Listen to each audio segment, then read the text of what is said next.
Assalamualaikum warahmatullahi wabarakatuh. Waalaikumsalam warahmatullahi wabarakatuh. Sebelumnya saya mau mengucapkan terima kasih ke Bu Zahra karena sudah berkenan untuk membantu kami menyelesaikan tugas wawancara ini. Ya, Jadi sebelumnya kita mau perkenalan dulu mungkin gitu. ya boleh monggo Mbak Septi ya. Panggilannya Ya, gimana? saya Septiana Wulandari. Panggil Mbak Septi aja nggak apa-apa, Bu. Terus hari ini saya bareng sama dua teman saya dalam tugas ini ada Rifda dan Irani. Mungkin Rifda dan Irani bisa perkenalan ke Bu Zahra. Baik, halo Bu Zahra. Saya Cipta Amelia, Halo, Mbak. bisa dipanggil Cipta. Ya, Oke, baik Bu Zahra. Salam kenal, saya Rasbiana Irani, bisa dipanggil Irani. ya, assalamualaikum, salam kenal semua. Saya Bu Zahro. Salam. Waalaikumsalam. Nama panjangnya Fatimatu Zahrotul Nikmah. Saya berada di instansi bernama TK Plus Nurul Ulum ya. Di situ ada TK Plus Nurul Ulum beralamatkan di Jalan Gajah Mada nomor 16 Sukorjo Bojonegoro. Baik Bu, jadi di wawancara kali ini tujuan kita yaitu untuk memenuhi tugas dari mata kuliah Teaching English for Young Learners. Jadi kita dari Prodi Pendidikan Bahasa Inggris UNESA. Ini mata kuliah yang berfokus untuk mengajarkan bahasa Inggris kepada anak-anak usia dini. Itu kita nanti akan bertanya mengenai metode mengajar yang digunakan oleh Bu Zahra, kemudian bahan ajar, manajemen kelas yang dilakukan oleh Bu Zahra, terus ada penilaian, pengembangan profesional, dan kemudian masalah dan teknologi yang digunakan oleh Bu Zahra dalam pengajaran di TK Plus Nurul Ulum. Oke, jadi yang pertama kita mau tanya-tanya ke Bu Zahra mengenai pengajaran. Oh, sebelumnya saya mau bertanya apakah di TK Plus Nurul Ulum ini Bu Zara ada mengajarkan tentang bahasa Inggris, mungkin melalui lagu atau mengenalkan abjad begitu, Bu? Kalau untuk yang di TK Plus, kita memang ada pengenalan beberapa bahasa, yaitu ada bahasa Indonesia, kemudian bahasa Jawa, bahasa Arab, dan bahasa Inggris. Jadi kita istilahnya cuma sistemnya pengenalan aja ya, belum istilahnya ke yang speak atau yang lainnya. Kita cuma kenalkan aja, baru perkenalan untuk yang TK-nya. Untuk pertanyaan yang pertama, metode atau teknik mengajar apa yang Bu Zahra terapkan waktu mengajar bahasa-bahasa yang dikenalkan ke adik-adik itu, terutama bahasa Inggris? Ya. Ini kalau memang kebetulan saya memang studinya memang nggak ke bahasa Inggris ya, jadi istilahnya untuk pengajarannya lebih ke perkenalan aja. Dan untuk yang TK itu memang untuk metode yang paling mudah dan paling gampang istilahnya diterima oleh anak-anak itu melalui lagu. Jadi banyak yang istilahnya kita sampaikan melalui lagu di gubahan dari Indonesia, kemudian kita gubah ke bahasa Inggris kayak gitu. Kalau kita itu ada beberapa tema. Jadi setiap temanya itu ada lagu-lagunya. Kayak misalkan kereta api ya, misalkan ada pengenalan alat transportasi.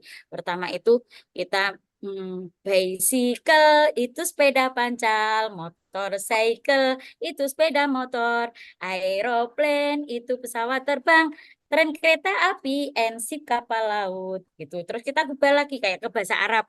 Misalkan Darojatun itu sepeda pancal, Jawalatun itu sepeda motor, Toirotun itu pesawat terbang, Kitoron kereta api, Safinatun kapal laut. Jadi kita ubah gitu aja. Jadi pengenalannya biar tahu untuk mufrodatnya. Kalau vocabnya lah, kalau bahasa Inggris seperti itu.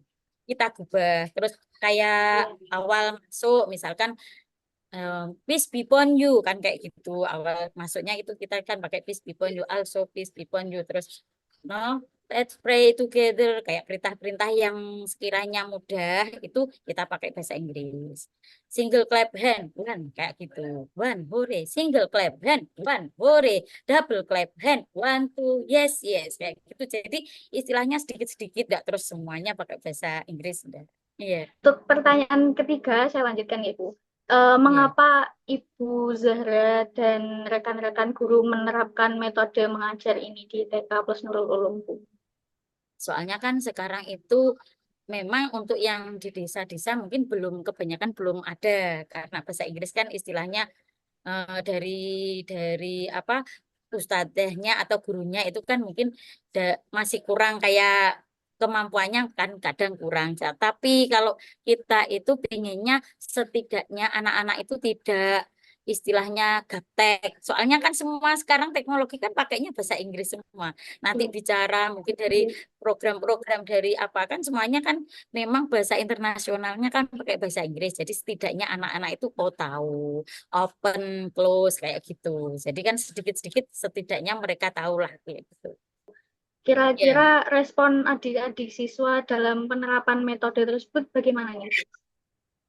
ya pertama kan memang untuk awal itu kan istilahnya kayak mereka kalau yang belum tahu kan asing. Tapi karena kita sering lama-kelamaan kan anak-anak karena antusias juga pengen bisa akhirnya kan setiap hari misalkan untuk temanya 1 minggu itu insya Allah dalam 1 minggu anak-anak sudah bisa.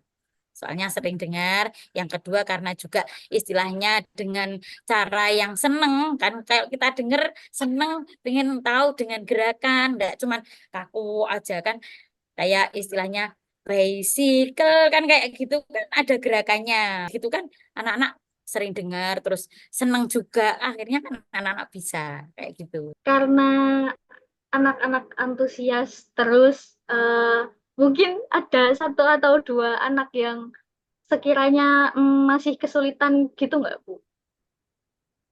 Oh, kalau kalau nyanyian kan memang kan istilahnya mungkin pertama atau kedua itu mungkin masih ada yang kurang. Tapi kalau istilahnya dalam pembukaan, ice breaking kita sering pakai, kita sering lakukan itu anak-anak insya Allah semuanya kok. Enggak cuma satu dua, enggak satu dua. Kayaknya kalau lagu itu untuk yang TK itu insya Allah bisa semua. Karena ya sering tadi dan kita Gitu. anak-anak juga dengan antusiasnya, ndak istilahnya kalau di pembelajaran apa, kalau pembelajaran di SD mungkin ya aeroplane, kereta, lah, kayak gitu kan beda lagi. Kalau dengan nyanyi kan otomatis lebih lebih sering didengar dan kemudian diucapkan anak-anak cepat nangkapnya. Menjadi strategi untuk memastikan adik-adik tetap aktif semua dalam kelas gitu nggak, Bu? Ya, kalau sistemnya kan itu biasanya untuk lagu itu pas tema kayak menyesuaikan temanya juga kan. Jadi ndak semuanya istilahnya apa cuman itu aja. Mungkin kayak berhitung tadi. Kayak gitu kan di pembukaan kita pakai, besoknya kita pakai lagi. Jadi kan secara secara tidak apa terasa itu anak-anak sudah bisa hafal. Untuk konteks kegiatan yang berpusat pada siswa, apakah Bu Zahra memberikan kebebasan kepada siswa untuk memilih topik atau tugas tertentu? Kalau untuk kurikulum Merdeka itu kan sekarang itu kan untuk senternya kan bukan guru, jadi lebih ke anak, berpusat kepada anak. Intinya untuk apa kita program kayak tema, topik, memang ustadzah yang menentukan, tapi untuk yang kegiatannya tetap anak yang istilahnya yang berperan aktif. Jadi kita yang menyiapkan beberapa permainan yang berkaitan dengan tema, tetapi nanti anak sendiri yang memilah dan memilih tugas yang akan dikerjakan kayak gitu. Jadi enggak terus harus ini. Jadi kita menyiapkan beberapa kayak kita kan sistemnya sentra. Jadi ada beberapa permainan, ada minimal tiga kegiatan. Nah itu nanti anak pertama itu kan ada istilahnya pijakan lingkungan, yang kedua inti apa pembukaan. Nah, pas waktu pembukaan itu nanti anak-anak bisa memilih teman, memilih istilahnya permainannya, terus kesepakatannya apa. Nah, itu nanti baru anak-anak bisa main kayak gitu. Ya, kalau untuk tema dan topik kita kan sudah ada istilahnya kegiatan 1 tahun. Jadi tema topiknya kita yang menentukan. Cuman untuk kegiatannya anak nanti yang bisa memilih gitu. Jadi kan sesuai dengan istilahnya sesuai dengan program kita. Kalau kita anak-anak nggak tahu ini apa istilahnya temanya sekarang itu harus apa kan tetap kita yang menentukan tapi untuk kegiatannya anak-anak tetap yang milih dan juga istilahnya sistemnya kok terus harus otodidak harus ini enggak kita tetap mengarahkan jadi istilahnya kita itu sebagai fasilitator lah. Bagaimana cara Bu Zahra memfasilitasi adik-adik TK ini buat berkolaborasi satu sama lain di dalam kelas? Hmm. Kan untuk istilahnya metode pembelajaran kan macam-macam, ada pemberian proyek lah. Pas waktu pemberian proyek ini kan ada istilahnya kerjasama yang dibutuhkan kayak gitu lah. Itu setiap setiap istilahnya kolaborasinya kan kita buat beberapa kelompok yang sekiranya itu nanti di awal sudah pas penentuan sebelum kegiatan itu anak-anak sudah milih temannya. Jadi milih temannya ini siapa, kelompoknya siapa. Mungkin dari yang tadi bisa jawab bisa milih teman duluan kayak gitu. Jadi ada kesepakatan tetap dengan anak-anak. Jadi kalau kita tidak ada kesepakatan dengan anak-anak, tidak bisa berjalan. Tetap setiap kegiatan kita ada kesempatan dengan kesepakatan dengan anak. Nanti ini dikerjakan bersama dengan istilahnya tetap bersama-sama kayak gitu. Jadi kolaborasinya kalau kegiatan ini diselesaikan nanti baru bisa pindah ke kegiatan yang lain. Apakah Bu Zahra menggunakan penilaian formatif untuk memantau kemajuan adik-adik siswa selama kegiatan berlangsung? Ya, kita ada beberapa sistem penilaian ya. Yang pertama itu kita pakai checklist. Checklistnya itu kita diambilkan dari indikator yang kita ada di apa di modul ajarnya. Kita tadi yang ditekankan tujuan kegiatannya apa. Kayak gitu. Jadi istilahnya kegiatannya apa, kita nanti itu ada beberapa butir yang sesuai dengan modul ajar tadi. Nah, itu nanti sistemnya kita pakai checklist. Yang pertama. Untuk yang kedua, kita pakai portofolio. Jadi kita pakai portofolio itu kan kegiatannya enggak cuma proyek aja ya, kan ada istilahnya anak nanti menggambar ataupun menempel. Nah, itu kita lihat di situ, dilihat hasil portofolionya. Anak ini sudah bisa nempel belum? Untuk observasinya pakai lemnya ini kelebihan atau banyak, berarti ini untuk yang kemandiriannya gimana? Kita itu nilai dari portofolionya. Itu yang kedua. Untuk yang ketiga, kita pakai foto berseri. Foto berseri itu dimulai dari proses awal anak mendapatkan bahannya, kemudian proses pembuatannya, terus hasil akhirnya kita foto semuanya. Tuh, untuk yang ketiga. Kemudian yang terakhir kita pakai anekdot. Anekdot record itu jadi semua istilahnya kebiasaan anak yang sekiranya mau nih anaknya nggak pernah ngomong, terus tiba-tiba ngomong loh. Ini termasuk juga penilaian. Oh, anak-anak ini biasanya nggak pernah ngomong, ternyata saat ini mau mengucapkan apa kayak gitu, itu masuk di anekdot anekdot record gitu. Jadi ada 4 penilaian. Oke, Bu, ini pertanyaan yang terakhir untuk aspek pertama. Jadi, apakah Bu Zahra memodifikasi atau menyesuaikan metode mengajar tergantung pada kebutuhan dan minat siswa, atau memang satu metode itu disamaratakan untuk satu kelas? Ya, kita istilahnya untuk metode itu kan bercakap-cakap. Ada yang istilahnya metode kan ada cakap-cakap, ada bercerita, ada demonstrasi. Jadi kita menyesuaikan kondisi. Jadi tidak harus foto demonstrasi, terus wes lihat di papan tulis. Ya kita pakai barang, misalkan anak-anak ini apa ya? Ini HP. Oh, coba lihat, dilihat di sini ada apa saja. Bu, ada kameranya, ada apa? Itu juga sudah termasuk media kayak gitu. Jadi metodenya kan berarti ini cakap-cakap, terus bercerita, kita ambil buku cerita, kemudian menceritakan kisah, lah itu juga menyesuaikan kondisi. Jadi metodenya bermacam-macam sesuai kondisi pembelajarannya. Itu ada bercerita, bercakap-cakap, demonstrasi, kemudian karya wisata, eksperimen. Nah, jadi kita kayak misalkan gunung meletus, anak-anak bereksperimen untuk membuat gunung meletus. Oh, seperti ini lahirnya keluar, anak memperhatikan kayak itu. Jadi metodenya menyesuaikan. Baik, terima kasih Bu Zahra untuk aspek pertama. Sudah selesai, sekarang kita pindah ke aspek kedua. Untuk pertanyaan di aspek kedua akan saya handle lagi. Jadi untuk pertanyaan pertama, apakah Bu Zahra mengembangkan materi atau bahan ajar sendiri, atau bahan ajar ini sudah ada dan digunakan oleh Bu Zahra? Untuk bahan ajarnya, karena kita setiap harinya kan untuk setiap 1 minggu itu ada apa istilahnya kita program 1 tahun ya, ada program 1 tahun yang mana itu nanti modul ajarnya sesuai tema. Jadi sesuai tema itu untuk setiap harinya kita untuk medianya bermacam-macam. Jadi mungkin hari pertama itu kita menyiapkan, misalkan untuk besok anak-anak itu adalah pengenalan tentang bencana alam. Nah, medianya kita sesuaikan. Ya yo, nek ngomong pakai gambar bisa atau kita pakai apa televisi yang istilahnya pakai video. Nah, kita lihatkan video. Oh, itu loh. Nanti anak-anak memperhatikan videonya. Itu kegiatan apa? Oh, apa yang terjadi di situ lah kayak gitu. Jadi kita untuk medianya menyesuaikan. Jadi pertama bisa bisa pakai bisa pakai apa? Pakai televisi, video, atau mungkin alat yang lainnya, gambar, terus media yang sekiranya kita misalkan pengenalan tentang menempel dan menggunting, berarti kita medianya ya kita sesuaikan dengan kebutuhan saat itu. Jadi kita menyiapkan sebelumnya memang, tapi istilahnya ya menyesuaikan dengan tema itu tadi. Jadi enggak terus monoton besok minggu ini terus langsung, enggak. Ya tetap kita menyesuaikan dengan RPPH-nya. Apakah ada alasan tertentu dalam penggunaan bahan ajar ini? Atau mungkin apa alasan Bu Zahra menggunakan media bahan ajar yang bervariatif? Soalnya kan misalkan jenengan punya apa istilahnya bahan ajarnya itu aja.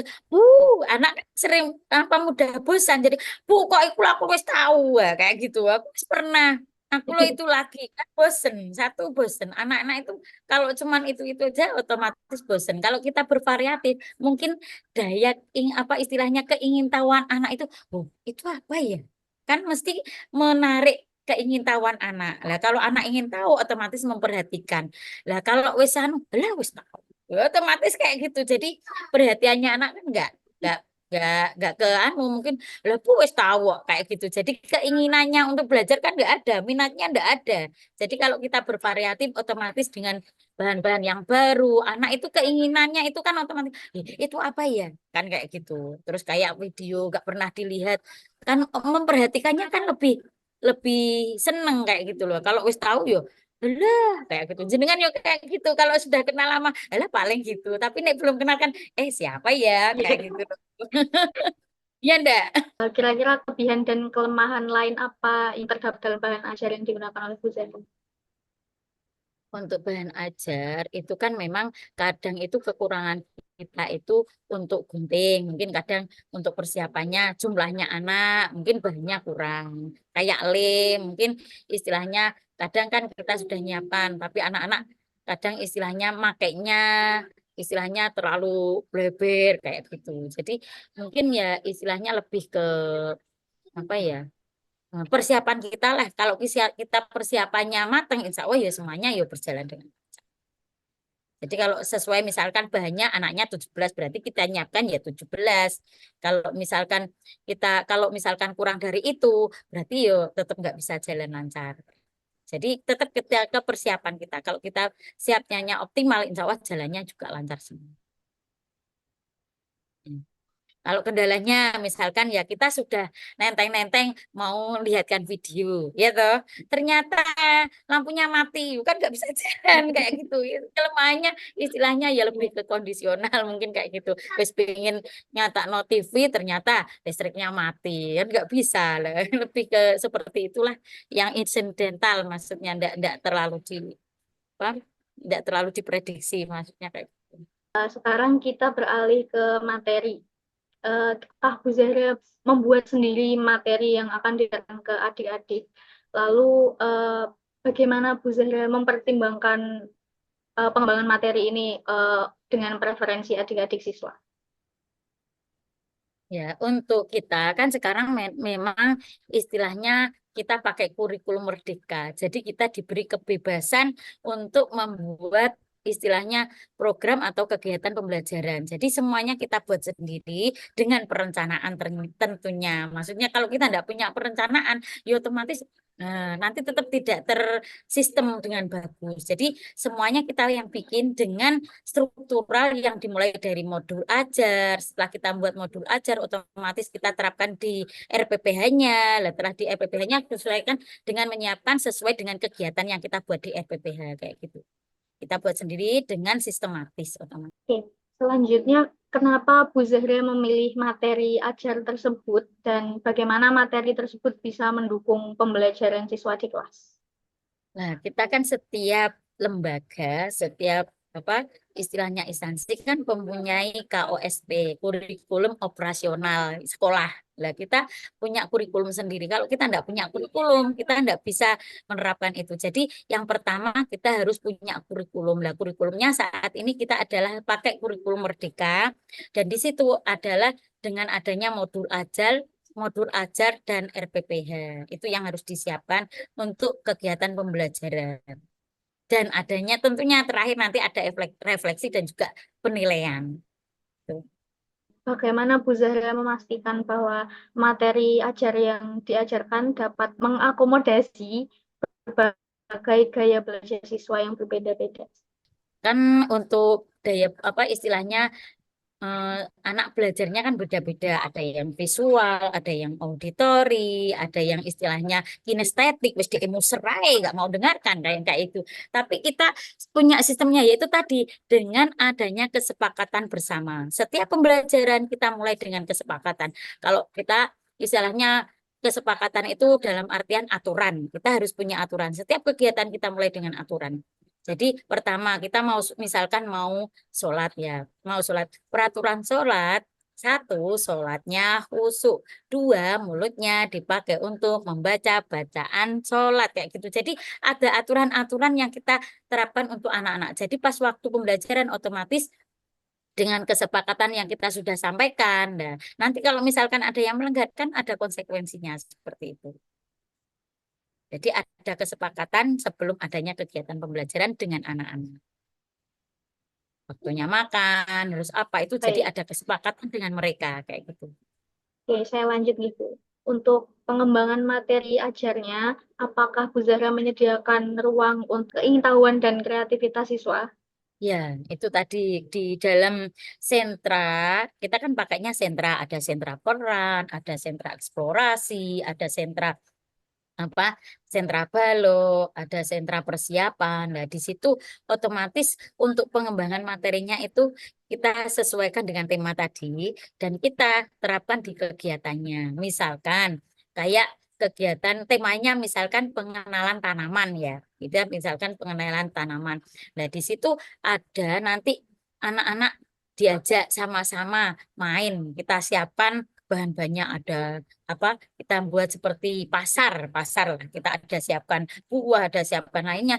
Nah, anak-anak nanti itu di apa di kayak di lotre kayak gitu misalkan di lotre. Nah, ini nanti bagian ini sama penjual, ini jadi pembeli, inilah. Itu anak-anak kan otomatis dengan keinginan tahu, oh ini bisa praktek langsung. Oh, ini namanya apa? Kan anak-anak juga bisa tahu belajar dari situ.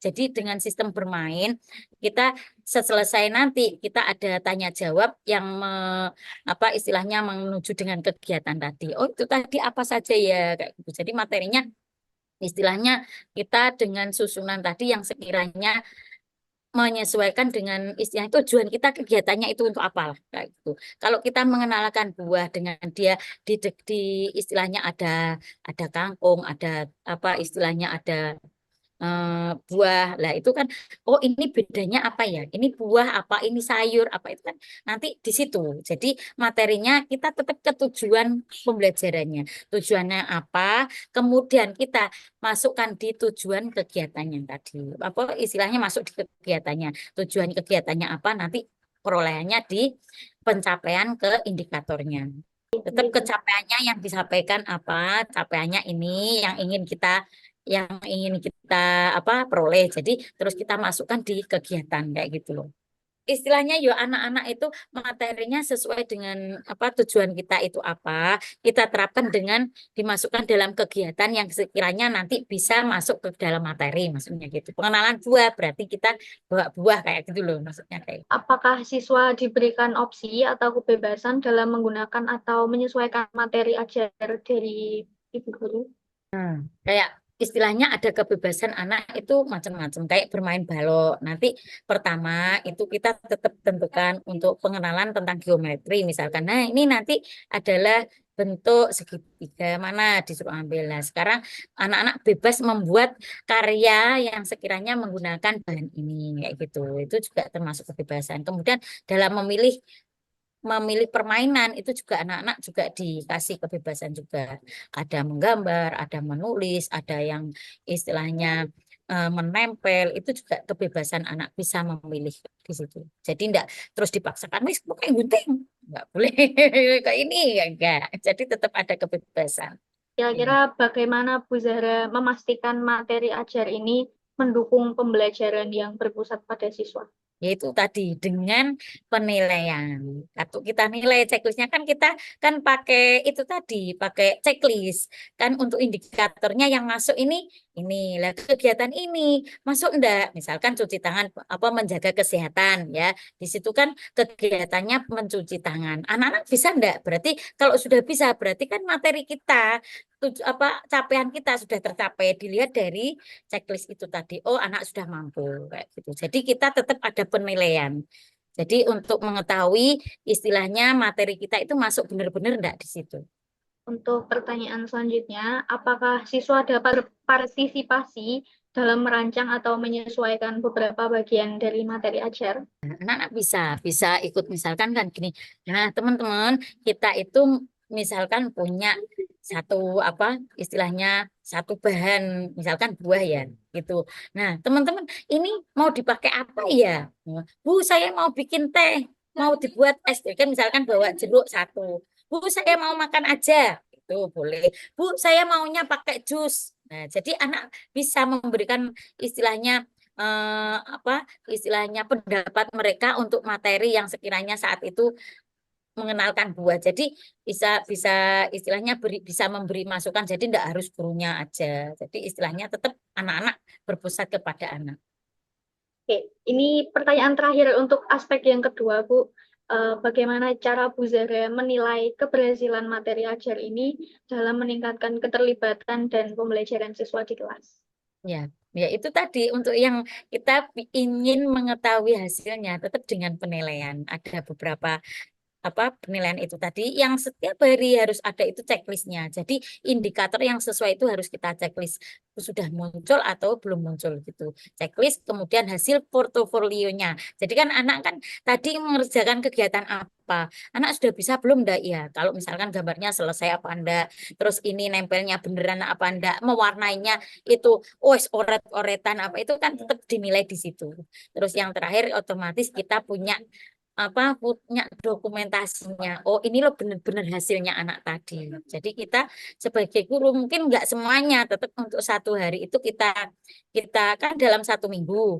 Dalam satu minggu itu ada beberapa indikator yang sekiranya kita bisa nilai di kegiatan itu. Jadi setiap anak mungkin ada 3 anak atau 4 anak yang kita nilai khusus untuk hari itu. Untuk yang lainnya untuk hari berikutnya. Jadi enggak 15 anak terus dinilai semua enggak. Jadi kita khususkan untuk satu hari 3 anak atau 4 anak dan semuanya ada checklist, portofolio sama itu tadi foto berseringnya itu. Soalnya prosesnya sampai hasil akhirnya kita itu benar-benar bisa tahu. Baik, untuk pertanyaan selanjutnya akan saya handle. Ya, ini aspeknya mengenai pengelolaan kelas. Untuk pertanyaan pertama, bagaimana Bu Zahra mengelola kelas ketika pembelajaran bahasa Inggris berlangsung? Untuk sistemnya, memang kita untuk pembelajaran bahasa Inggris itu enggak kayak di SD ya. Jadi kalau SD kan ada pembelajarannya. Jadi untuk yang di TK itu lebih ke sistem pengenalan. Jadi istilahnya kita misalkan tema kayak gitu. Temanya hari ini istilahnya seperti buah-buahan, misalkan buah-buahan. Jadi kita lebih ke pengenalan aja, lebih ke vocabnya. Jadi belum ke istilahnya pembelajaran yang pure kayak gitu. Jadi lebih ke istilahnya apple, apel, apokat, avocado, grip, anggur, kekenat, kelapa, banana, pisang, hore, hore, I can English, hore, hore. Aku bisa bahasa Inggris. Jadi lebih ke pengenalan aja. Jadi belum progres untuk hari ini, istilahnya pembelajarannya ini belum. Jadi lebih ke tema, terus untuk pengenalan aja. Baik, kita lanjutkan. Apakah metode pengelolaan kelas yang pengenalan vocab tadi itu apakah berhasil diterapkan? Untuk pengenalan vocabnya itu alhamdulillah untuk mungkin anak tetap istilahnya enggak langsung ya mungkin 1 hari terus bisa enggak, tetap dengan pengulangan dan juga istilahnya dengan lagu, jadi anak-anak lebih cepat menerima. Berarti Lebih ke untuk pengulangan ya.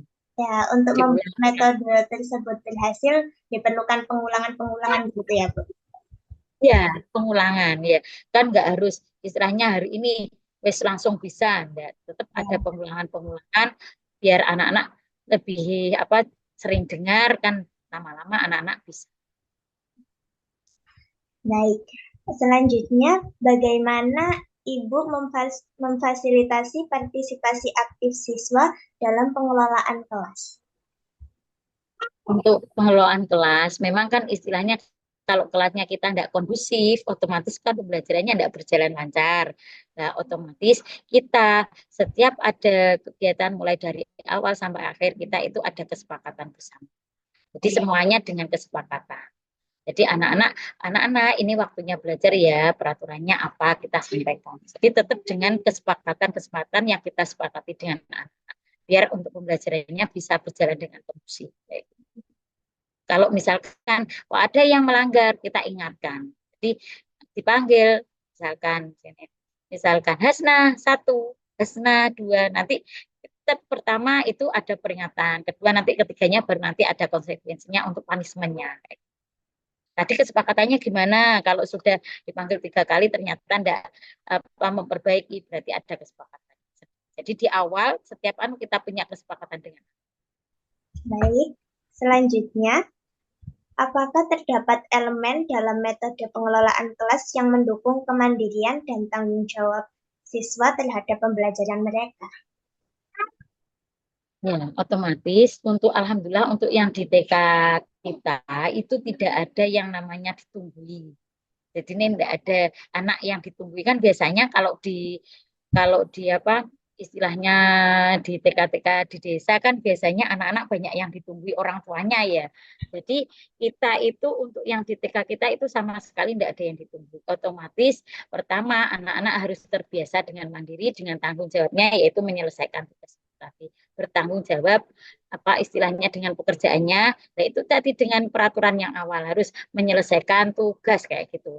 2, kalau selesai tugasnya ditaruh di mana kayak itu otomatis beres-beres, tanggung jawabnya berarti selesai bermain anak-anak harus beres-beres mengembalikan ke tempatnya kayak itu, berarti untuk melatih 1 kemandirian, yang kedua tanggung jawabnya. Jadi kita anak-anak juga mengajarkan untuk tanggung jawabnya selesai bermain itu apa yang harus dikerjakan kayak gitu, dan itu kalau dikerjakan sendiri otomatis mandiri, kita cuma sebagai fasilitator saja mengingatkan kayak gitu. Jadi untuk yang istilahnya yang mengerjakan yang apa itu tetap anak-anak karena kita fokusnya kepada anak. Baik, selanjutnya, bagaimana Ibu merespon perbedaan individual siswa dalam konteks pengelolaan kelas, khususnya yang berkaitan dengan gaya belajar mereka? Nah, otomatis anak-anak itu kan berbeda-beda. Ada yang harus minta ditunggui, kalau tidak ditunggui ya tidak dikerjakan. Ada yang istilahnya, anak-anak ini dikerjakan, misalkan ini ada kertas, ada apa, silahkan gambar sesukanya kayak gitu. Mungkin ada yang istilahnya ya langsung mengerjakan. Ada yang bisa harus ditunggui, kalau nggak ditunggui dianya nggak mau lah kayak gitu. Jadi kita harus tahu istilahnya karakternya anaknya itu seperti apa. Kalau yang sudah mandiri berarti kita cuma mengarahkan aja. Kalau yang memang kita butuh istilah pendampingan kita dampingi. Jadi karena memang anak itu berbeda-beda. Ada yang bisa langsung sudah dikasih perintah sudah bisa mengerjakan, ada yang harus ada butuh bimbingan kita. Jadi kita harus tahu di situ. Membedakannya anak di situ. Baik. Kemudian, dalam upaya menciptakan lingkungan yang berpusat pada siswa, apakah Ibu memanfaatkan strategi khusus dalam pengelolaan kelas yang mengunggah minat dan motivasi siswa begitu? Ya, otomatis di dalam kelas itu kan biar anaknya enggak istilahnya kan anak kalau suasananya kelasnya enak kan anak-anak juga seneng. Jadi kita kasih gambar-gambar atau mungkin istilahnya permainan yang anak suka, terus istilahnya cara pembelajaran kita itu enggak monoton. Jadi istilahnya dengan bervariasi dan juga menciptakan kelas yang sekiranya menyenangkan. Jadi lingkungan pertama itu otomatis kelas, kalau kelasnya kita itu rapi, bersih, terus istilahnya rapi dalam artian bukan kok terus-terus enggak ada apa-apanya, enggak ya. Istilahnya ada gambar-gambar yang sekiranya mengundang minat anak, terus istilahnya dengan pembelajaran yang menyenangkan, itu nanti anak-anak senang. Kalau kalau terlalu rame, bising, apa itu kan juga pengaruh di anak-anak juga. Berarti Tetap kenyamanan dan keamanan ya. untuk tetap Kenyamanan dan keamanan. mendukung pembelajaran yang berpusat pada siswa itu tetap diperlukan peraturan itu tadi ya, agar kelasnya teratur gitu. Ya, dan juga suasana kelasnya yang menyenangkan. Istilahnya dari ada gambar-gambar atau apa, mungkin ada gantungan, yang lain sebagainya yang bisa bantu kelasnya lebih nyaman kayak gitu. Kemudian yang terakhir, dalam aspek ini, bagaimana Ibu menjaga keseimbangan antara otoritas guru dan memberikan kebebasan kepada siswa dalam pengelolaan kelas?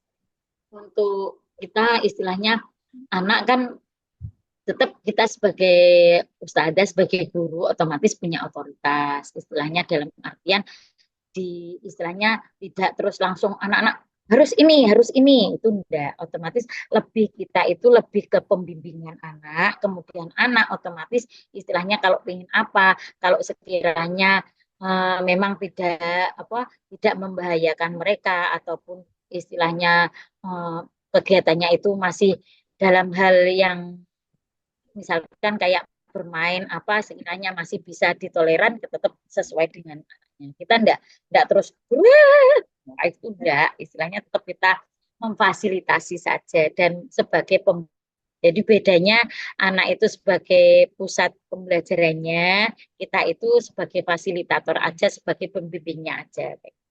Tetap berpusat ke anak lah intinya gitu. Baik, selanjutnya adalah aspek penilaian. Tadi kan Ibu sudah menyebutkan kalau penilaiannya melalui checklist, portofolio, dan lain-lain. Nah, seberapa efektif sih cara tersebut, Bu? Memang semuanya istilahnya untuk efektifnya kan kadang kalau efektifnya kalau memang anaknya selalu masuk itu insya Allah efektif, tapi kan kadang anak pas gilirannya ini loh gak masuk kayak gitu. Nah, otomatis kita penilaiannya juga istilahnya berkurang di situ. Jadi tetap ada plus minusnya kayak gitu. Jadi istilahnya untuk kita sudah menyiapkan indikator ini untuk hari ini kan kita nggak bisa menilai 15 anak dalam satu sekaligus nggak bisa, nanti kan nggak optimal lah. Jadi kita kan dalam satu hari mungkin ada 4 anak atau 5 anak yang kita nilai. Nah, pas penilaian itu kalau anaknya masuk insya Allah ya efektif, tapi kalau pas anaknya yang dinilai nggak masuk kan otomatis ya kurang efektifnya di situ. Tetap ada plus minusnya. Jadi kita ambilkan di hari yang lain. Yang sesuai dengan indikator yang sama dengan tadi. Baik, selanjutnya bagaimana Ibu memastikan bahwa penilaian mencakup berbagai aspek kemampuan siswa, termasuk aspek-aspek berpusat pada siswa seperti kreativitas dan pemecahan masalah? Ya. Nah, itu tadi kita kan ada sistemnya. Otomatis kita itu membuat modul ajar tadi dan sesuai dengan capaian anak.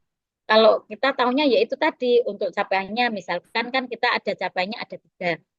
Ada nilai moral agama dan budi pekerti, kemudian jati diri dan literasi dasar-dasar matematik, sains, teknologi, rekayasa dan juga seni. Nah, itu menyesuaikan itu. Kita tetap ngambilnya di situ. Kalau kita tidak punya pedoman, kita ngamur aja ya tidak tahu. Jadi otomatis kita tetap panduannya di modul ajarnya dan di capaiannya.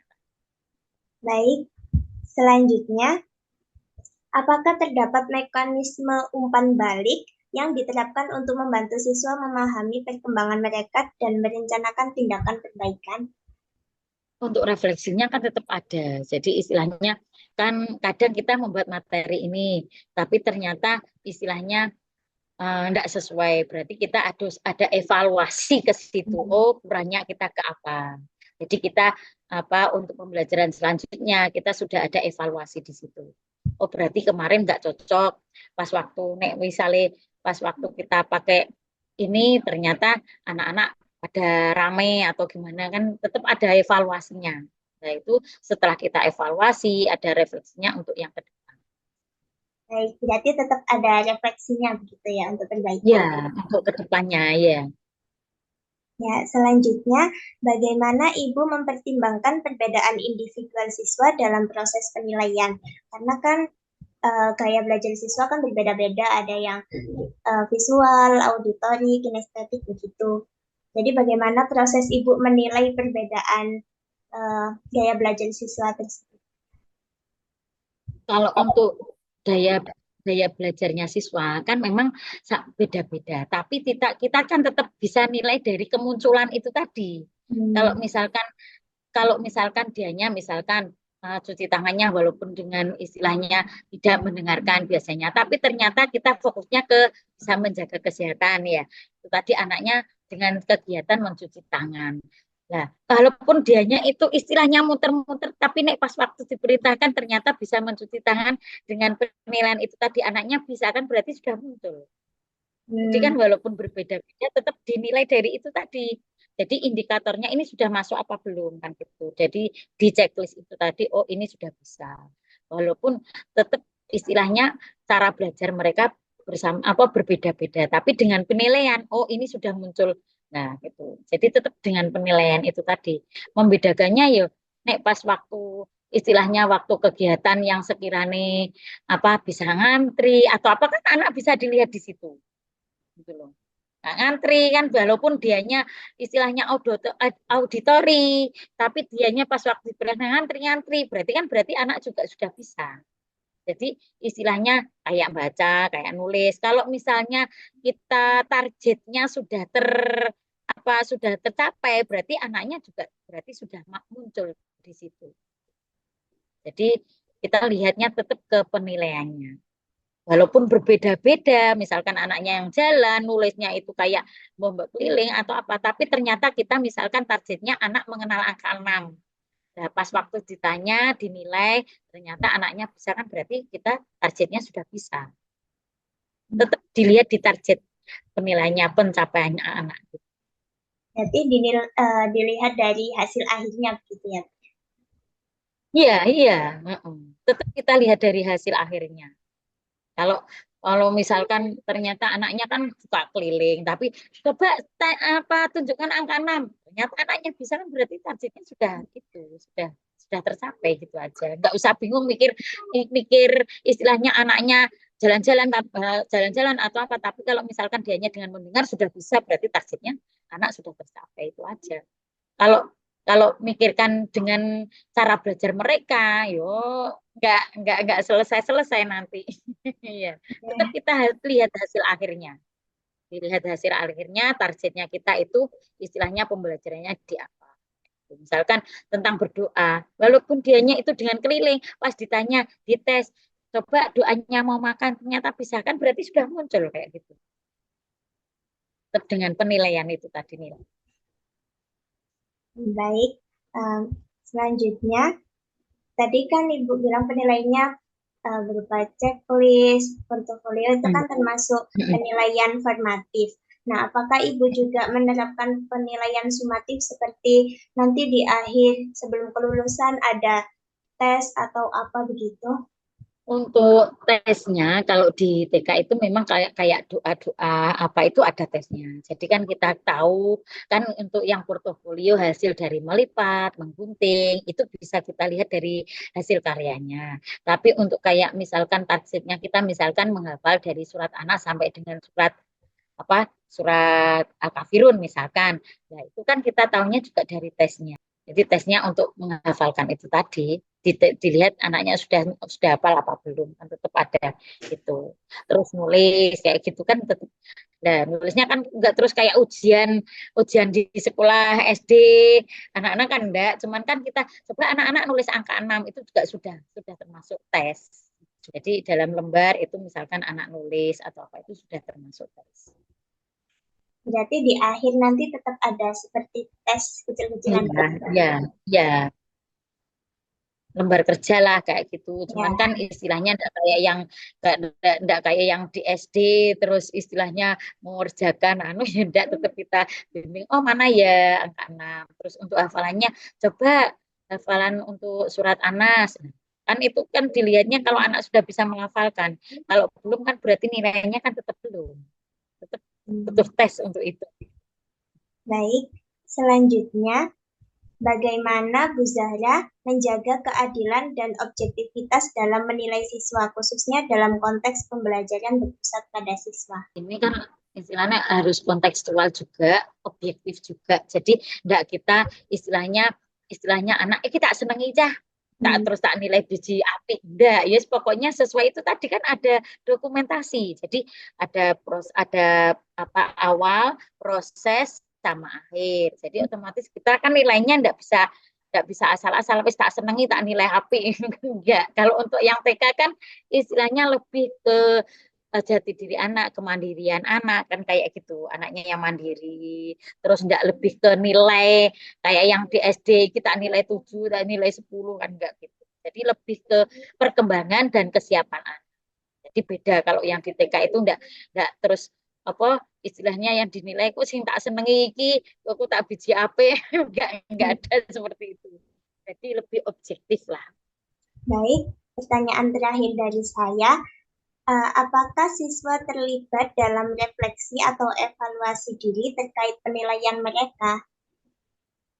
Ya, kan otomatis ya terlibat ya itu tadi. Coba Ananda ini bisa enggak ini angka berapa? Kan kayak gitu. Kalau belum berarti kan kita itu ke depannya metode apa ya yang buat misalkan kayak nulis itu kan kebanyakan ada anak yang mungkin sudah bisa lancar-lancar. Cuman kadang kan dianya nulisnya bacanya bisa, nulisnya itu yang masih kadang kesulitan. Nah, itu metodenya kalau misalkan pakai gini enggak bisa kita pakai pasir wis dulu latihan nulis di pasir kayak gitu. Jadi tetap anak itu tetap berhubungan langsung, enggak bisa kita terus langsung wis nyimpulo dhewe iki wis tak iki wis iso awangan ngaji larang biji enggak bisa, tetap ke tetap ke anak lagi ya, otomatis kita berarti ya. nilai ke anaknya kembali ke anak ya, jadi tesnya tetap kita nilai ke anak lagi, lebih ke muncul dan tidak muncul gitu aja kalau untuk yang di TK.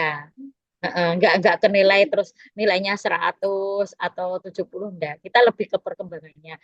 Oh, anak ini menulis angka 6 sudah muncul, sudah bisa menulis angka, sudah kayak gitu, sudah muncul. Anaknya sudah bisa nulis, sudah muncul atau belum kayak gitu aja.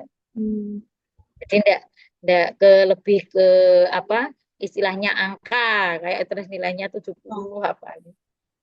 Lebih ke sudah muncul atau belum bisa atau belum bisa atau enggak. Gitu aja untuk yang TK. Baik Ibu, terima kasih atas jawaban-jawabannya. Itu tadi pertanyaan dari saya. Untuk aspek selanjutnya akan ditanyakan oleh teman saya, Resmi. Silakan. Ya, maaf ya kalau mungkin nanti ada jawabannya. Oh gini ya, nanti tidak ditanyakan lagi. Terima kasih sudah membantu. Baik, terima kasih Septi dan Rizda yang sudah menanyakan beberapa aspek sebelumnya. Saya Irani, Bu Zahra, Iya. akan menanyakan beberapa aspek juga. Dan semoga tidak terlalu lama, insya Allah. Ya. Akan saya singkat-singkat saja. Baik, untuk aspek yang selanjutnya itu mengenai teknologi yang digunakan saat mengajar, Bu. Jadi pertanyaannya bagaimana Bu Zahra menerapkan teknologi secara efektif dalam mengajar bahasa Inggris di TK Ibu gitu. Kalau untuk bahasa Inggris memang kan lebih ke tadi ya, saya lebih ke perkenalan tadi.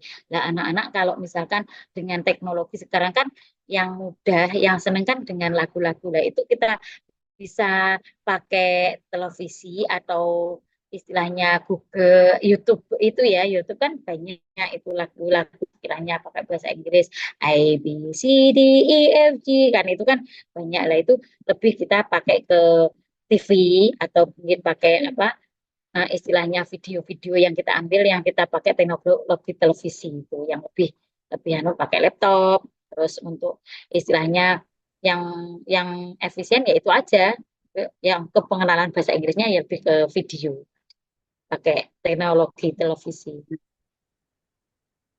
Oke, baik. Berarti menggunakan video YouTube gitu ya, Bu. Berarti di dalam Ya kelas itu ada YouTube TV-nya seperti itu, atau pakainya laptop, Bu? kita di setiap kelas ada televisinya. Jadi setiap kelas itu ada televisinya. Jadi kita pakai pakai laptop bisa dengan kita sambungkan ke televisinya atau mungkin pakai USB juga bisa. Oke, baik, baik. Berarti menggunakan televisi atau laptop atau pakai video YouTube Pakai seperti itu ya, sound, Bu? pakai sound, Iya, pakai apa iya. itu istilahnya pakai Bluetooth kan kita pakai HP terus kita Iya. nyalakan di sound kan juga bisa, itu juga pakai teknologi juga. Baik, berarti memang di TK-nya Bu Zahra ini menggunakan teknologi seperti itu ya, Bu. Oke, pertanyaan selanjutnya, bagaimana Bu Zahra dan rekan-rekan mungkin dalam bagaimana Bu Zahra menjaga keseimbangan antara mengajar menggunakan teknologi ataupun tidak menggunakan teknologi secara tradisional. Seperti itu. Iya, kan kita itu tadi untuk keseimbangannya, istilahnya sekarang itu anak-anak kan di rumah sudah kebanyakan lihat HP, ya. Jadi istilahnya kalau kita untuk yang di sekolah, untuk yang metode pakai teknologinya mungkin di awal-awal aja. Nanti kan pas waktu untuk apa, untuk yang di pertengahan pakai pembelajaran kita pakai yang lain. Dan biasanya kita lebih pakai banyak itu di akhir, kan kayak haflah kayak gitu kan butuh televisi, butuh mungkin lebih banyaknya di akhir. Kalau awal-awal kita pakai pembukaan aja. Misalkan penayangan tentang tema ini kita pakai itu. Terus untuk pengenalan bahasa Inggrisnya kita pakai video di awal aja. Jadi tidak terus melulu pakai istilahnya pakai teknologi. Terus soalnya apa, anak itu kan sekarang di rumah itu mesti pegangan HP. Nggak mungkin enggak. Wis pagi HP, siang HP, di sekolah nanti lihat lagi, otomatis pinginnya kita juga dari kesehatan mata dan sebagainya kan nggak terlalu istilahnya terpapar dengan teknologi, maksudnya kayak gitu. Baik, terima kasih Bu Zahra. Untuk pertanyaan selanjutnya, dalam menggunakan teknologi dalam pembelajaran ini, apa sih tantangan terbesarnya oleh seorang guru TK gitu yang dirasakan? Ya, untuk yang bahasa Inggrisnya, ya itu tadi karena kita SDM-nya, karena kayak saya kan otomatis bukan bukan jurusan bahasa Inggris ya. Jadi istilahnya kayak yang saya sampaikan itu sudah betul apa belum kan kayak gitu. Jadi tantangannya di situ, lebih di situ. Karena memang bukan jurusannya. Jadi kita istilahnya harus belajar lebih banyak lagi tentang bahasa Inggris. Soalnya kita tahunya kan baru vocab-vocab aja, untuk yang istilahnya penerapannya dalam apa praktek speakingnya itu kan masih kurang gitu loh. Baik, Jadi lebih ke SDM. iya, keterbatasan sumber daya manusianya ya Bu, berarti ya. Ya, ya. Baik. Untuk selanjutnya, bagaimana penggunaan teknologi di dalam kelas ini mempengaruhi keterlibatan siswa dalam pembelajaran? Apakah mereka lebih senang kalau pakai teknologi ataupun biasa aja kalau sama seperti kalau tidak pakai video? Ya, ada kalanya kita itu pas waktu apa kita pakai televisi. Ada kalanya kita itu langsung dengan lagu-lagu yang kita istilahnya dengan model kita sendiri. Maksudnya kayak tadi nyanyi kan kita model pakai kita model kita sendiri ya. Jadi ada kalanya juga dengan video. Jadi anak-anak biar enggak bosen lah sekali-kali kita pakai teknologi terus. Jadi enggak monoton terus lihat TV aja. Jadi yuk tetap kali-kali ada televisi, sekali-kali yuk kita metode modelnya adalah ustadzahnya. Jadi tidak monoton lah teknologinya. Oke, berarti kalau misalkan pakai YouTube terus itu mungkin mereka juga akan bosan gitu ya Bu. Jadi, Iya, iya. oke. Baik, untuk pertanyaan selanjutnya, apakah Bu Zahra atau rekan-rekan yang lain telah mengikuti pelatihan atau program pengembangan profesional khusus untuk meningkatkan keterampilan teknologi dalam mengajar? Ya, untuk sekarang itu kan IT-nya itu kan untuk saat ini jadi semua guru itu kalau bisa harus bisa IT. Jadi kayak tadi ya istilahnya Zoom kayak meeting gini. Kalau kita enggak bisa enggak kenal IT otomatis kita juga enggak bisa Zoom. Jadi pelatihan-pelatihannya memang dari dasarnya awal itu sebagai ustadzah itu harus bisa IT intinya gitu. Jadi teknologinya setidaknya bisa ke Microsoft Word lah, terus kemudian untuk aplikasi-aplikasi yang memungkinkan untuk upload, untuk kita Zoom meeting, untuk belajar itu setidaknya dasar-dasarnya harus bisa. Kalau nggak bisa, ya nggak bisa itu. Jadi akan ketinggalan nanti. Untuk perkembangannya akan ketinggalan. Baik, baik Bu, terima kasih atas jawabannya mengenai aspek teknologi. Selanjutnya kita ke aspek yang lain tentang professional development. Jadi untuk pertanyaan yang pertama, apakah Bu Zahra meningkatkan kompetensi mengajar atau meningkatkan pengetahuan dan keterampilan yang relevan dengan pengajaran bahasa Inggris? Kayak misalkan apakah Bu Zahra mengikuti workshop ataupun pelatihan-pelatihan secara rutin supaya skill mengajarnya itu terus bertambah pengetahuannya atau seperti apa? Ya. Jadi memang untuk sekarang itu kalau ustadzahnya istilahnya monoton di situ aja, kita tidak akan bisa berkembang. Jadi biar istilahnya satu mempunyai output dari murid yang benar-benar istilahnya bisa diandalkan dan juga kita itu lembaganya istilahnya diminati orang, otomatis kita itu punya inovasi-inovasi yang baru. Kalau kita monoton nggak ikut workshop, nggak ikut pelatihan, otomatis perkembangannya kan kita tidak tahu. Jadi kurikulumnya itu sekarang itu pakai kurikulum yang apa, pakai ada COVID, ada kurikulum 13, nah sekarang itu pakai kurikulum Merdeka. Kalau kita tidak ada workshop, nggak mengikuti pelatihan-pelatihan, otomatis kita akan ketinggalan. Jadi harus ada setidaknya yang mewakili dalam lembaga itu untuk mengikuti workshop dan pelatihan. Nah, kalau semuanya otomatis tidak mungkin. Jadi kita tetap mengirim salah satu istilahnya dari guru kita untuk mengikuti workshop dan pelatihan, nanti yang setelahnya itu kita transfer ke teman-teman kita yang lainnya. Soalnya kalau enggak gitu, ya ketinggalan. Sekarang kurikulumnya apa? 13. Kalau sekarang kurikulum Merdeka. Kurikulum Merdekanya kan dulu gini, baru kurikulum 13 baru jalan. Habis itu sudah ganti lagi kurikulum Merdeka. Kalau kita enggak ikut workshop, enggak ikut pelatihan, otomatis kita enggak akan tahu perkembangannya seperti apa.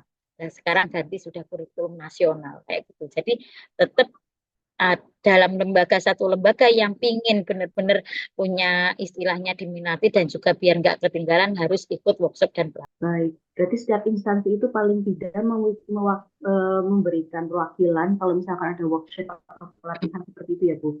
Supaya nanti pas pulang setelah workshop atau pelatihan itu bisa disebarluaskan ke rekan-rekan kerjanya.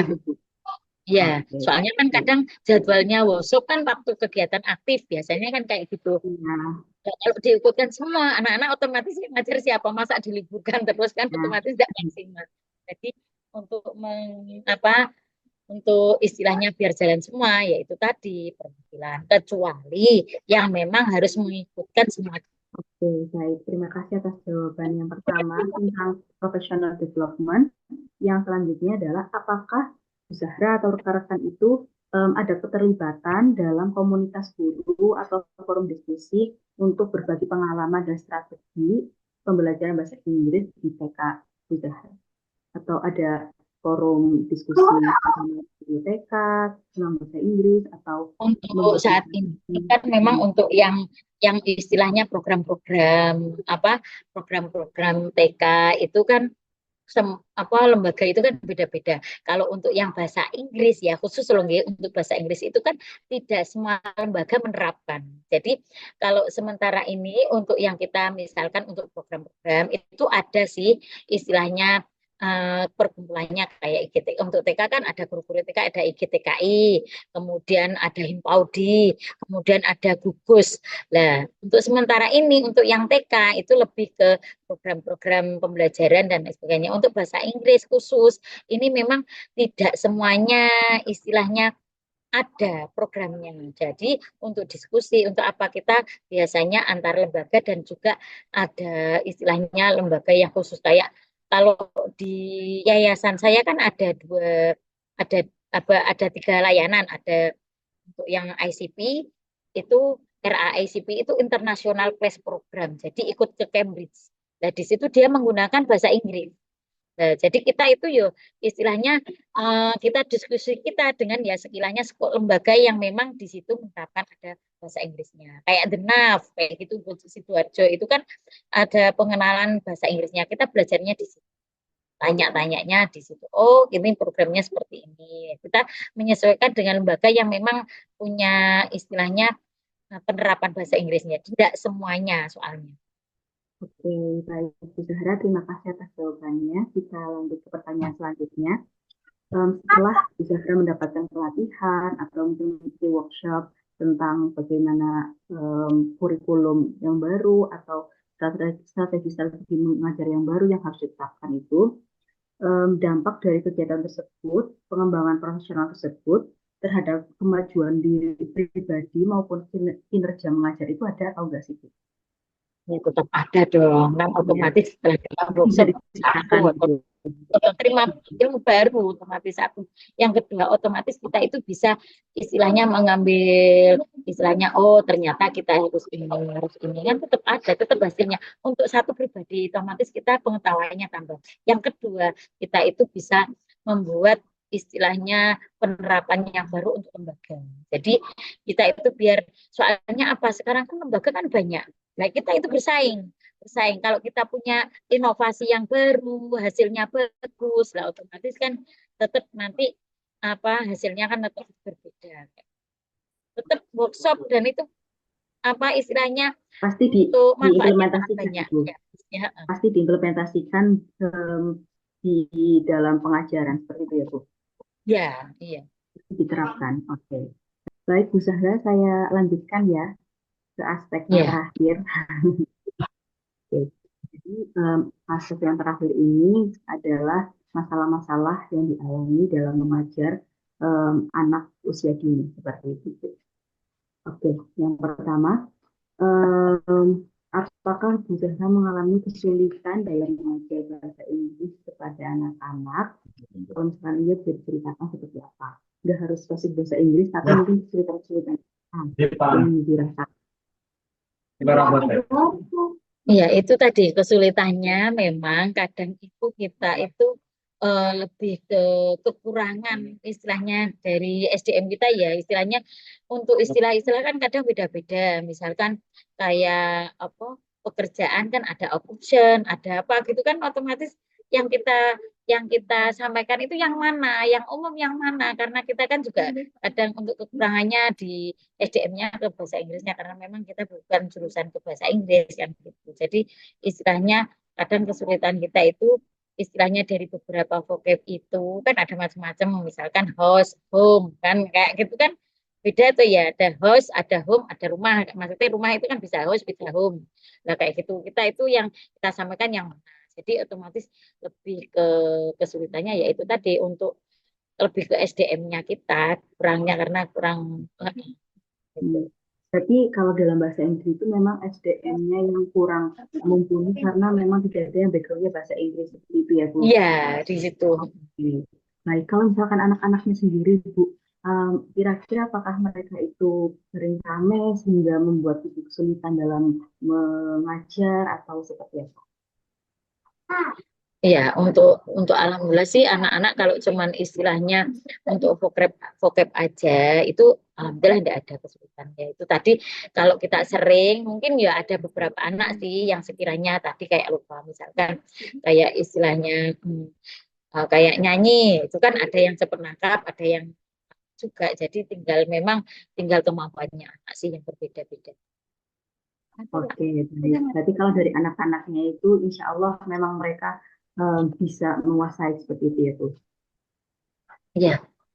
Untuk pertanyaan yang selanjutnya akan saya lanjutkan dari kesulitan yang ada yaitu kurangnya sumber daya manusia yang mengajar.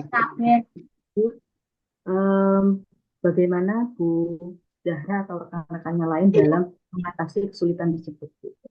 Apakah ada? Yaitu kita ada kursus sih sebetulnya, cuman kemarin itu karena ada beberapa ada corona atau apa gitu, jadi terkendala lagi. Jadi programnya kita baru membuat istilahnya kita kursus lagi. Ternyata ada pembaruan ini. Jadi istilahnya kita untuk kursusnya itu masih terkendala di situ. Sebetulnya untuk kita pembelajaran ke bahasa Inggris, misalnya lebih ke istilahnya kursusnya itu sebetulnya sudah ada. Cuman ya itu tadi kadang terkendalanya dari waktu yang kadang pas ini masuk ternyata ada kegiatan lain. Jadi tidak jadi kegiatannya kan terkendala gitu. Tertunda, iya. Tertunda. Berarti tadi ada kesulitan yaitu kurangnya sumber daya manusia, background-nya dari bahasa Inggris. Selain itu, sudah berusaha untuk mengatasi masalah tersebut dengan mengikuti kursus, tapi memang ada beberapa kendala lagi. Ya, itu ya Bu. Iya, Oke. itu ya. Oke, ke pertanyaan selanjutnya. Terima kasih sebelumnya untuk jawaban yang tadi. Bagaimana Ibu membangun hubungan yang positif dan mendukung dengan siswa agar pembelajaran bahasa Inggris atau pembelajaran bisa berjalan dengan baik? Bagaimana membangun hubungan yang positif? Ya itu tadi istilahnya lebih ke kita sering menyampaikan satu. Yang kedua dengan metode yang menyenangkan otomatis. Kemudian yang istilahnya kita anak ajak dengan bermain lah itu kayak gitu kan insya Allah bisa jalan dengan lancar. Bagaimana Ibu mengatasi potensi perbedaan tingkat konsentrasi siswa pada saat pembelajaran? Kan siswa biasanya ada yang konsentrasinya baik, ada yang baru berapa menit langsung mainan atau seperti apa sih? Bagaimana cara mengatasinya? Untuk istilahnya daya fokusnya anak kan beda-beda memang. Jadi istilahnya kita itu harus menyiapkan semenarik mungkin dengan perbedaan konsentrasi itu tadi. Jadi dengan istilahnya kita membuat sesuatu yang menarik, yang biasanya anaknya konsentrasinya kurang, gitu kan. Kalau memperhatikan kan lama-lama kan bisa juga. Jadi memang istilahnya dengan adanya pengulangan-pengulangan kayak sistemnya gini, kita itu pakai tiket masuk. Nah, tiket masuk itu gimana?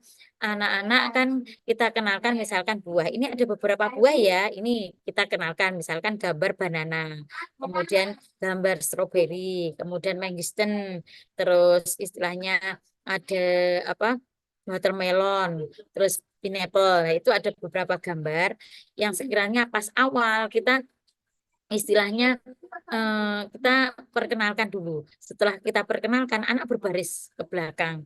Anak berbaris ke belakang. Nah, kita tunjukkan apa ini ya. Kalau bisa jawab berarti otomatis konsentrasinya dianya cepat. Ada yang berulang-ulang dianya sudah diulangi lagi ternyata dianya belum bisa juga, berarti kan konsentrasinya kurang di situ. Jadi dengan pengulangan-ulangan akhirnya dianya yang konsentrasinya cepat otomatis dia cepat masuk kelas. Tapi yang konsentrasinya kurang otomatis dianya kan masuk kelasnya belakang. Jadi kita buat kayak tiket masuk kayak gitu. Jadi kita buat gambar untuk tiket masuk, kita tahu kemampuan anak kalau dia cepat otomatis langsung bisa masuk. Kalau dianya konsentrasinya kurang berarti dari beberapa tadi sudah di depan dia ulangi lagi ke belakang. Jadi otomatis dianya yang apa masuknya telat, berarti itu konsentrasinya yang masih kurang. Oke, berarti dengan yang tadi istilahnya itu tiket masuk gitu ya, Bu? Ya, iya, tiket masuk kelas. Jadi kita pakai tiket masuk kelas, kita pakai gambar. Ini gambar apa? Banana kan kita ini banana, strawberry kita istilahnya ulang dulu. Terus nanti yang bisa jawab bisa masuk kelas. Kalau yang belum bisa jawab berarti mengulang dari belakang kan gitu. Jadi otomatis yang konsentrasinya itu dianya cepet. Nah, dianya cepet masuk kelas, tapi konsentrasinya kurang berarti dianya belakang. Bisa Nah, kan gitu. Kita itu tahu kan oh berarti iya. Berarti itu kan waktu mau memasuki kelas ya, Bu. iya, Seperti itu. Kalau misalkan di dalam kelas, kemudian siswa itu mungkin kurang konsentrasi, biasanya Bu Zahra seperti apa yang dilakukan? Atau Ya, seperti biasanya kan mungkin ada disuruh tepuk tunggal ya, atau kemudian atau ya. apa gitu. Ada selingan-selingan yaitu tadi dengan nyanyi kalau misalkan konsentrasinya sudah mulai pudar ayo single clap hand one hore kayak gitu jadi kita Oh mana iya. suaramu ini suaraku mana semangatmu ini semangatmu hae ho ya hae ho ya hae hae ho ya ho ya ho ya kan kembali lagi fokusnya Oh iya iya iya. itu Berarti ada icebreaking kecil supaya mereka konsentrasi lagi kayak gitu ya, iya Bu. konsentrasi. Oke.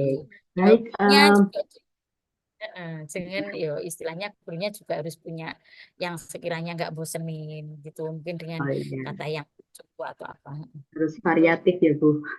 ya harus variatif. Baik. Oke, Bu Zahra, tadi adalah pertanyaan terakhir dari interview malam ini. Dari semua pertanyaan dan aspek, kita sudah sampai di akhir. Saya mewakili teman-teman berterima kasih yang sangat-sangat besar, Bu Zahra, kami sudah menyempatkan waktu. Mungkin itu sekian dari saya kembalikan ke Septi. Silahkan Septi. Terima kasih, Bu Zahra. Oke, terima kasih Irani dan Rifdel. Terima kasih juga buat Bu Zara karena sudah mau membantu kami menyelesaikan tugas sampai semalam ini. Maaf mengganggu waktu istirahat Bu Nggak apa-apa, Zara. terima kasih dan saya juga minta maaf kalau misalkan jawabannya kurang memuaskan. Terima kasih banyak, Terima Bu kasih Zahra. banyak Makasih Bu ya, Bu. Zara. Sama-sama. Iya, Semoga bisa ketemu secara Oke, terima langsung kasih ya, banyak Bu. Bu.